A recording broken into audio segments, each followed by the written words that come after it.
Monsieur le Président, je voudrais saisir cette occasion pour répondre à l'ambassadeur d'Algérie qui, lors de la table ronde sur les 75 ans de la Convention de Genève sur le droit de la guerre, tenue le 26 août 2024 en Suisse, a cru bon de déclarer avoir, je cite, appris qu'un drone a effectué une frappe dans le nord du Mali, tuant une vingtaine de civils.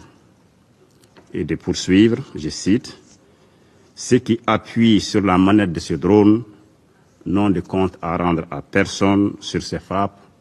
Fin de citation. En réponse, je voudrais dire avec ma grande surprise de voir une diplomate faire une affirmation aussi grave qu'infondée sur la base de simples allégations de presse.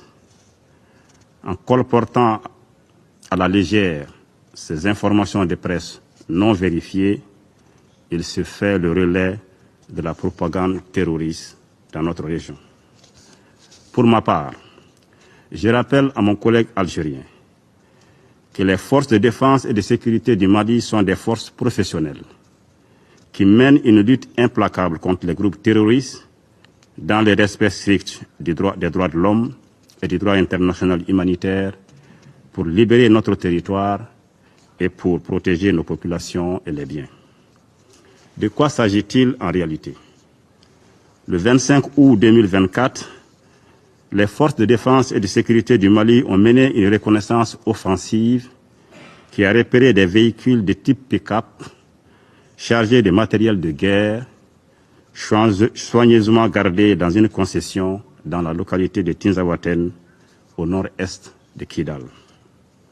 Après une surveillance minutieuse, les forces de défense et de sécurité du Mali ont effectué une série de frappes qui a permis de détruire les cibles terroristes et de neutraliser une vingtaine d'hommes armés.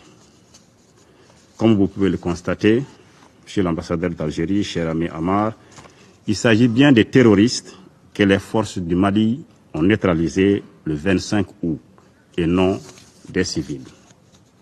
Je l'invite donc à adopter une attitude constructive et plus respectueuse du Mali et de son peuple, conformément du reste aux relations séculaires de bon voisinage, de fraternité, d'amitié et de coopération qui ont toujours existé entre le Mali et l'Algérie. Je vous remercie, Monsieur le Président.